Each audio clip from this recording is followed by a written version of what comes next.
උසස් පෙළ එතකොට දරුවෙක් සාර්ථක වෙන්නට අසාර්ථක මම ඉතින් කෙටියෙන් කියලා මම ඉවර කරන්න දෙමාපියන්ට දැනගන්නටත් එක්ක උසස් පෙළ දරුවෙක් අසාර්ථක වෙනවා. අපි හිතමු වෛද්‍යවරයෙක් වෙන්න ඕනේ, ඉංජිනේර කෙනෙක් වෙන්න ඕනේ. ඒ සඳහා අසාර්ථක වෙන බලපාන සාධක කීපේ තියෙන්නේ. හරි මම විග්‍රහ කරන්න යන්නේ නැහැ. ප්‍රේම සම්බන්ධයක් තිබුණොත් එයා අසාර්ථකයි. උසස් පෙළදී සාමාන්‍ය පෙළ තිබුණොත් ඒක ඔබ බලන්න විනිශ්චය කළා. හැබැයි උසස් පෙළ මේකත් එක්ක පුතේ ගමන යන්න හරි අමාරුයි.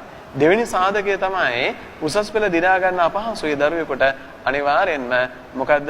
කොල්ලොන්ට මේක විශේෂයෙන් අදාළයි මත්ද්‍රව්‍ය වලට ඇබ්බැහි වුණොත්. එයා දිනන්නේ නැහැ. තුන්වෙනි වර්ගය තමයි ප්‍රේම සම්බන්ධත් නැහැ මත්ද්‍රව්‍ය වලට ඇබ්බැහි වෙන්නේ නැහැ. ඔහේ සිටීම. මේක දරුණුම සෙට් එකක්. ඔහේ සිටීම.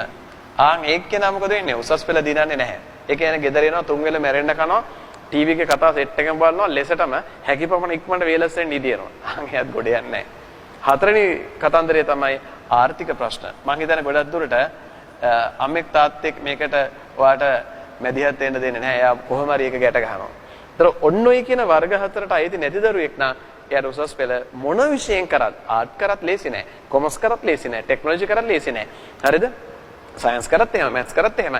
අන්න එතනදී ඔයාට ඔය කියන වර්ගවල හතරට අයිති නැත්නම් ඔයා මේක දිනනවා. ඒකෙදී අනිවාර්යෙන් උසස් පෙළ කියන්නේ සහය දීමේ තරගය.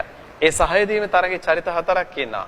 ආන් ඒ චරිත හතර හරියට හිටියොත් ඔයාට මේක දිනන්න පුළුවන්. වැදගත්ම සාධකය තමයි පුතේ ඔයා. ඔයා හරියට හිටියොත් මේ ගේම ගොඩ දානවා සුපිරියට.